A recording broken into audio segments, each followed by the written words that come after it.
हरे कृष्णा। प्रातःकाल प्रयाण के लिए सबकी तैयारी हो गई। सभी जाने को तैयार हुए। अधिक वृद्धों से कहा गया कि आप घर में ही रहें, यहाँ रहकर घर की सुरक्षा करें, हमें चित्रकूट जाना। वृद्धों को बहुत दुख हुआ। इनको भी राम जी के दर्शन की इच्छा थी, घर में रहने को तैयार नहीं थे। भरत जी ने कहा, जिनकी इच्छा हो वे सब ही आ सकते हैं, मेरी तरफ से किसी को मनाही नहीं है। सबके घर की रक्षा राज्य की तरफ से की जाएगी। कुछ खास सेवकों को अयोध्या में रखा, कुछ सेना को अयोध्या में रखी। भरत जी ने राम जी के राज्याभिषेक की समस्त तैयारी के साथ प्रयाण किया। 4 समुद्रों का जल साथ में लिया, चतुरंगड़ी सेना साथ में ली। वाल्मीकि रामायण में तो लिखा है कि 1 लाख घुड़सवार, 60,000 रथ और 9,000 हाथी भरत जी ने साथ लिए। सारी सेना लेकर प्रातः काल के समय भरत जी चले। भरत जी की ऐसी इच्छा थी कि राम जी का राज्याभिषेक चित्रकूट में ही होवे, और इसलिए सभी तैयारी साथ रखो। राज्याभिषेक में 4 समुद्रों के जल की आवश्यकता पड़ती है। उस समय हाथी, घोड़ा, पदाति, संपूर्ण सेना का निरीक्षण राजा को करना पड़ता है। इस दृष्टि से भरत जी ने सब व्यवस्था की थी।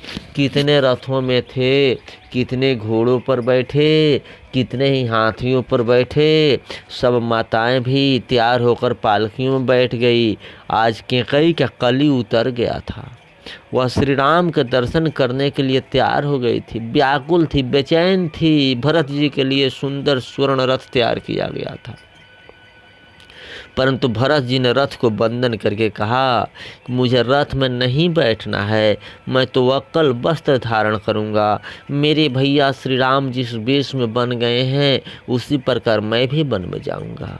भरत जी ने वस्त्र आभूषण उतार दिए, वक्कल पहने और कहा कि मैं सुंदर वस्त्र धारण आभूषण नहीं करूंगा, यह योग्य नहीं है। मेरे राम जी वन में पैदल चलते हैं और मैं रथ में जाऊं, मुझे रथ में नहीं बैठना। जब भरत जी रथ में बैठने को तैयार नहीं हुए, सभी व्याकुल हो गए। जो घोड़ों पर बैठे थे वे भी उतर गए। भरत जी पैदल चले तो हम घोड़ों पर किस प्रकार बैठ सकते हैं। रथों में बैठे हुए रथों से उतर गए। कौशल्या जी के कान में बात गई कि भरत जी पैदल चलकर ही जाना चाहते हैं, वे रथ में बैठना स्वीकार नहीं करते हैं। कौशल्या जी ने आज्ञा दी कि मेरी पालकी भरत जी के पास ले चलो। कौशल्या जी ने भरत के पास आकर कहा, बेटा तेरी माँ बलैया लेती है, बेटा तू पैदल चलोगे तो अयोध्या के सब लोग भी पैदल चलेंगे। वे अयोध्यावासी व्रत करते हैं मेरे राम के लिए, तेरे राम के लिए। कितने ही तो केवल मात्र दूध पर ही रहते हैं, राम वियोग में अनाज नहीं लेते, फल फूल आदि भी नहीं लेते। कितने ही फलाहार करते हैं, कितने फलाहार नहीं करते। कितने एक बार भोजन करते हैं, कितने धरती के ऊपर शयन करते हैं। अयोध्या के प्रजा राम वियोग में बहुत दुखी है भरत, और यदि सब पैदल चलेंगे तो अधिक दुखी होंगे, सबको कष्ट होगा। बेटा ऐसा आग्रह मत करो, मेरी इच्छा है कि तुम रथ में बैठो। माँ ने आज्ञा की, तब भरत और शत्रुघ्न जी रथ में विराजे। चतुरंगनी सेना साथ लेकर भरत जी ने प्रयाण किया। रामायण में इसका बहुत सुंदर वर्णन आता है। पहले दिन श्रृंगवीरपुर पहुँचे। भील लोगों ने दौड़कर राजा गुह को खबर दी कि कोई भरत नाम के राजा आ रहा है, उसके साथ चतुरंगनी सेना है। गुह राजा विचार में पड़ गए कि भरत भी चतुरंगनी सेना को लेकर वन में क्यों आ रहा है। मुझको ऐसा लगता है कि राम जी के साथ युद्ध करने तो नहीं आता। भरत कैकई का पुत्र है, वह क्या न करे। क्या जहरीले बेल में कभी अमृत फल लगता है। भरत को ऐसा लगा होगा कि मुझको अयोध्या का राज मिला है, राम जी वन में अकेले हैं, इनके साथ युद्ध करके अपना राज निष्कंटक कर लूँ। भरत युद्ध करने की इच्छा से जाता होगा। गुह राजा ने भील लोगों को आज्ञा दी, तुम सब शास्त्र सजा करके युद्ध के लिए तैयार हो जाओ, मैं लड़ूंगा और जीते जी मैं भरत को गंगा पार नहीं उतरने दूंगा। यह राम जी की सेवा का काम है। भील लोग शस्त्र धारण करके आ गए, सभी लड़ने के लिए तैयार खड़े हो गए। युद्ध की भेरी नाद करने की जहाँ आज्ञा हुई कि गुह राजा के मंत्री को छींक आ गई। उत्तर दिशा में छींक आने से वृद्ध मंत्री ने कहा, यह शकुन बताता है कि भरत के साथ युद्ध नहीं होगा, मैत्री होगी ऐसा लगता है। तुम उतावला ना हो निषाद राज, एक बार भरत जी की परीक्षा करो कि वास्तव में राम जी के साथ युद्ध करने जाते हैं कि प्रेम से राम जी से मिलने जाते हैं। वृद्ध मंत्री की सलाह पर गुह राजा ने भी विचार किया। अविवेक से कोई काम करे तो विनाश होता है, बहुत विवेकपूर्ण कार्य करे तो ही सफलता मिलती है, इसलिए मैं एक बार भरत की परीक्षा करूं। गुह राजा भरत जी से मिलने के लिए जाने को तैयार हुए। 3 प्रकार की सामग्री साथ ली, सात्विक सामग्री, राजसी सामग्री, तामसी सामग्री, कंदमूल, फिठाई, मदिरा और मांस को साथ लिया। गुह राजा ने विचारा कि यह 3 प्रकार की सामग्री मैं भरत जी को अर्पण करूंगा और देखूंगा कि भरत की नज़र कहाँ जाती है। मंदिरा मांस पर इनकी नज़र पड़े तो मानूंगा कि इनके मन में तमोगुण है, मिठाई पर नज़र पड़ेगा तो मानूंगा कि रजोगुण है, और कंदमूल फल के ऊपर नज़र पड़े तो मानूंगा कि भरत जी सतोगुणी है। आहार के द्वारा मनुष्य के मन की परीक्षा होती है। मनुष्य को क्या भाता है, वह क्या खाता है, इससे निर्देश मिलता है कि इसका मन कैसा है। कितने ही तो ऐसे होते हैं कि सेव और भुजिया के ऊपर टूट पड़ते हैं, उनको राक्षस ही समझना। और कौन से राक्षस आते हैं, राक्षसों का ऐसा ही माता है। सात्विक अन्न के प्रति जिसकी रुचि नहीं वह राक्षस है। वह दाल भात नहीं खाते, लड्डू नहीं खाते, बाल भजिया जैसी तामसी खुराक के ऊपर नज़र रखते हैं। आजकल लोग तेल और मिर्च बहुत खाते हैं, इसी से मिर्च जैसे ही हो जाते हैं। अर्थ से मिठाई खाए यह भी ठीक नहीं, मिठाई तो राजसी आहार है। भरत जी को अर्पण करने के लिए 3 प्रकार की सामग्री लेकर गुह राजा चला। सबसे पहले वशिष्ठ जी से मिला। चित्रकूट की यात्रा में सबसे आगे ऋषि वशिष्ठ का रथ था। अरुंधति के साथ वशिष्ठ जी रथ में विराजे थे। इनके पीछे भरत शत्रुघ्न का रथ था। गुह राजा को वशिष्ठ ऋषि के दर्शन करने का आनंद हुआ। गुह ने साष्टांग वंदन किया। तब वशिष्ठ जी ने पीछे देखकर कहा, भरत, राम जी का मित्र तुमसे मिलने आया है। राम जी का मित्र यह शब्द कान में आने के बाद भरत जी रथ में नहीं बैठ सके, रथ से कूद पड़े। मैंने सुना है कि गुह राजा ने मेरे राम भैया की बहुत सेवा की है, राम जी ने इनको अपनाया है, मेरे राम का मित्र मिलने आया है। इसलिए भरत जी दौड़ते दौड़ते सामने आ गए। गुह राजा ने भेंट अर्पण की। भरत जी भेंट की तरफ नज़र करने की स्थिति में कहाँ थे। भरत जी की नज़र तो श्री राम जी में थी। भरत जी निर्गुण स्थिति में थे, सत्वगुण भी परे थे, राम जी के ध्यान स्मरण में तन्मय थे। गुह राजा ने भरत जी का वंदन किया। भरत जी ने गुह का आलिंगन किया और कहा, मेरे राम को भी आराम तुमने दिया है। राम के तुम प्यारे हो, भाग्यवान हो, तुम धन्य हो। पीछे तो गुह राजा ने भी लोगों से कहा, भरत तो राम के प्रेम मूर्ति हैं, वे राम जी को मनाने के लिए जा रहे हैं, तुम सब सेवा करो।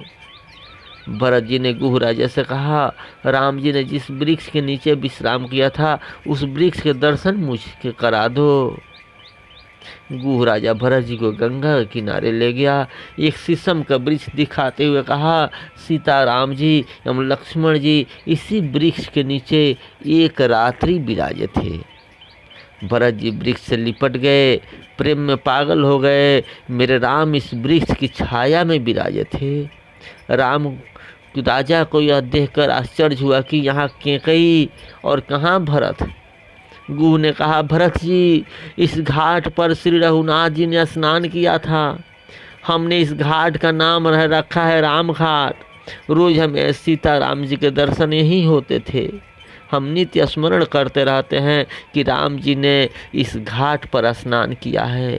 भरत जी ने गंगा माँ का वंदन करके मांगा कि माँ, श्री राम जी के चरणों में मुझको सहज प्रेम दो, चाहे जैसा प्रसंग आवे, परंतु राम जी के चरणों में से मेरा कभी कुभाव न जागे। लोग मेरी निंदा करें, कदाचित मेरे नाम उपेक्षा करें, तो भी मेरा प्रेम दिनों दिन बढ़े। गंगा जी ने आशीर्वाद दिया भरत जी को। कौशल्या माताओं को गुह राजा ने वंदन करने गया, माता जी ने आशीर्वाद दिया। भील लोगों ने सबकी खूब सेवा की।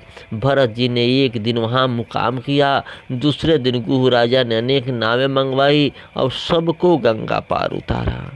गंगा पार जाकर भरत जी ने वशिष्ठ गुरु को वंदन करते हुए कहा, गुरु जी मेरे राम यहाँ से पैदल चलते हुए गए हैं। गुरु जी अब मुझसे आग्रह न करें, मुझको ऐसी आज्ञा न करें कि मैं रथ पे बैठूं। इन सबको रथ में वाहन में बिठाकर आप आगे ले जाएं, मैं तो पैदल चलकर ही आऊँगा। मैं तो राम जी का सेवक हूँ, मेरे मालिक पैदल चलकर गए हैं और मैं रथ पर बैठ कर जाऊँ, मुझको पाप लगेगा। वशिष्ठ जी समझ गए कि भरत का शुद्ध प्रेम है, बहुत आग्रह करने पर इसको दुख होगा। वशिष्ठ जी सबको वाहन में बिठाकर आगे ले गए। भरत शत्रुघ्न और राजा गुह पीछे पैदल पैदल चले। भरत जी चलते चलते सीताराम सीताराम सीताराम बोलते जाते थे।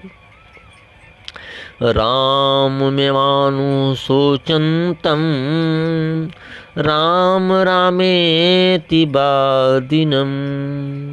सीताराम बोलते बोलते आंखों से आंसू निकलते थे। भरत को किसी किसी समय केकई याद आती थी। वे विचारते थे कि केकई तू राम जी को मुंह कैसे दिखाओगी? केकई तुमने यह क्या किया? मेरा मुंह तो तूने काला कर दिया। भरत जी के मन में अनेक तर्क वितर्क चल रहे हैं। उनके मन में थोड़ा सा भय था, चिंता थी, थोड़ा संकोच था कि मैं प्रभु के सम्मुख किस प्रकार जाऊं। मैं अपराधी हूँ, मेरे ब्याह से यह बड़ा अनर्थ हुआ। मालिक को बहुत परिश्रम हुआ, मैं इनको बहुत दुख दिया। राम जी मुझको देखकर चले गए तो यह विचार कर भरत जी और व्याकुल हो जाते थे। फिर मन को समझाते कि मेरे राम भैया बहुत उदार हैं, वे मेरे अपराध को क्षमा कर देंगे। श्री राम तो अंतर्यामी हैं, मेरे हृदय के प्रेम वे जानते हैं, वे जरूर मुझको अपना लेंगे। पुनः मन में संदेह होता है कि राम जी तो मुझको अपनावेंगे, परंतु कदाचित सीता के मन में ऐसा भाव आवे कि हमको इसके कारण इतना दुख हुआ और यह प्रेम बताने के लिए यहाँ आया है। श्री सीता जी राम जी को मुझसे मिलने की मनाही करेगी तो क्या होगा? फिर मन को मनाते हैं कि श्री सीता राम जी के हृदय में तो श्री राम जी विराजते हैं, मेरे ऊपर वे कृपा करेंगी, वे जीव के दोष का विचार नहीं करती। श्री सीता राम जी के चरणों में साष्टांग वंदन करके कहूँगा, भैया क्षमा करो। श्री सीता राम जी मुझको क्षमा करेंगे, अपना लेंगे। भरत जी राम नाम का जप करते चलते हैं। पैरों में जूता नहीं है, माथे पे छतरी नहीं है, भीषण गर्मी पड़ती है। भरत जी का अंग अति कोमल था, इस कारण चरणों में फफोले पड़ गए, परंतु भरत जी इसका भान भी नहीं हुआ। भरत जी देहातीत दशा में थे, श्री राम प्रेम में देह भान भूल गए थे, श्री सीता राम जी के स्मरण में तन्मय थे। प्रयागराज में सभी आकर बैठे थे, स्नान कर रहे थे। भरत जी पीछे से आए, गुरु जी को और माता जी को वंदन करके सभी व्यवस्था की। त्रिवेणी गंगा को साष्टांग प्रणाम किया। भरत जी ने उसमें स्नान किया। प्रयागराज सब तीर्थों का राजा है। प्रयागराज में श्री गंगा जी और श्री जमुना जी का संगम है। सीता सीते सवित यत्र संगते तत्राप्लुतासि जीवमुत पतन्ति देहे सर्वं विसर्जन्ति धीरा ते जनाः सहामृत ततं भजन्ते। सीता सीते सविते यत्र संगते। सीता अर्थात श्री गंगा जी और सीता अर्थात श्री जमुना जी, दोनों का मधुर संगम हुआ है। यह ज्ञान और भक्ति का मधुर मिलन है। ज्ञानी होना बहुत कठिन नहीं है, प्रभु प्रेमी होना बहुत कठिन है। भक्ति के बिना ज्ञान लंगड़ा है और ज्ञान वैराग के बिना भक्ति अंधी है। ज्ञान का अनुभव वैराग और भक्ति बगैर नहीं होता। भक्ति बिना का ज्ञान शब्दमय बने तो इससे जीव को लाभ नहीं होता। ज्ञान से आंखें उघड़ती है, हृदय ज्ञान से हृदय विशाल बनता है, भक्ति से हृदय कोमल बनता है। ज्ञान त्याग की भावना लाता है, भक्ति समर्पण लाता है। कितने ही भक्ति तो करते हैं परंतु जब दुख आता है तब करते हैं। संपत्ति में सुख में वे भक्ति करते नहीं। यदि उनका ज्ञान परिपूर्ण हो तो वे सुख में भी भक्ति करने लगे, और ज्ञान और भक्ति ये दोनों हो तो जीव परमात्मा के चरणों में चला जाता है। कितने ही ज्ञानी ऐसा मानते हैं कि हमको भक्ति की ज़रूरत नहीं, वे भक्ति का तिरस्कार करते हैं। कितने ही भक्त मानते हैं कि हमको वैराग की ज़रूरत नहीं। इन दोनों में से कोई भी विचार उचित नहीं है। ज्ञान वैराग के बिना भक्ति रोती है, भक्ति ज्ञान वैराग के साथ आवे तो दृढ़ बनती है। ज्ञान वैराग के बिना भक्ति कच्ची है। वैसे ही बिना भक्ति का ज्ञान हो तो उसमें अभिमान आता है, और अभिमान के कारण ज्ञानी का पतन होता है। ज्ञान भक्ति के साथ आवे तो नम्रता लाता है, ब्रह्म ज्ञान हुआ हो, परमात्मा का ज्ञान हुआ हो, परंतु परमात्मा का स्वरूप में प्रीति न हो तो परमात्मा का अनुभव नहीं होता। सच्चा ज्ञानी वह है जो परमात्मा के साथ प्रेम करता है। गीता जी में भगवान ने आज्ञा दी है, श्रद्धावान भजते यो माम स मे युक्तमो मतः। ज्ञानी को भी भक्ति की ज़रूरत है।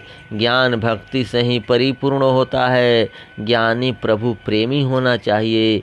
प्रभु प्रेम के बिना ज्ञान शुष्क है। ईश्वर का ज्ञान हो परंतु ईश्वर के साथ प्रेम न हो तब तक ज्ञान सफल नहीं होता। ज्ञान मिले पीछे परमात्मा के साथ प्रेम करना पड़ेगा। रामायण में एक जगह वशिष्ठ जी ने कहा है, राम प्रेम बिना वैराग्य नहीं है। राम प्रेम बिना ज्ञान नहीं है। जीव का 16 आना प्रेम मुझ में है, ऐसा विश्वास हुए पीछे ही प्रभु का माया का पर्दा हटाते हैं। जिसकी आंख में प्रभु दर्शन के लिए आंसू नहीं, जिसके हृदय में परमात्मा की झांकी के लिए आतुरता नहीं, उसका ज्ञान किस काम का। केवल ज्ञान से नहीं, प्रभु के प्रति प्रेम से हृदय पिघले तो ही हृदय की शुद्धि होती है। इस प्रकार भक्ति ज्ञान के साथ न हो तो ईश्वर के व्यापक स्वरूप का अनुभव नहीं होता। ईश्वर ऐसी वस्तु नहीं कि एक ठिकाने रहे, एक ही ठिकाने ईश्वर को निहारे। वह अधम वैष्णव जहाँ जहाँ नजर जाए वहाँ जिसको दिखे वहीं ईश्वर दिखे, वही महान वैष्णव है। भक्ति यदि ज्ञान रहित होगी तो ईश्वर के दर्शन एक में होंगे, सर्वत्र नहीं होंगे। अकेली भक्ति से तो घर में गोपाल जी में अथवा जो मूर्ति होगी उसमें ही भगवान दिखेंगे, दूसरे में नहीं देखेंगे। परंतु यदि उसकी संगति ज्ञान के साथ होगी तो भगवान सर्वत्र दिखेंगे। केवल सगुण साक्षात्कार करें, इससे मन शुद्ध होता नहीं। साक्षात्कार से मन की चंचलता जाती नहीं। सगुण प्रेम और निर्गुण का अनुभव एक साथ होना चाहिए। निर्गुण का अनुभव और सगुण का प्रेम हो तब माया का बंधन टूटता है। सगुण और निर्गुण में भक्ति हो तभी जीव का कल्याण होता है, हरे कृष्णा कृष्णा कृष्णा हरे हरे, हरे राम राम राम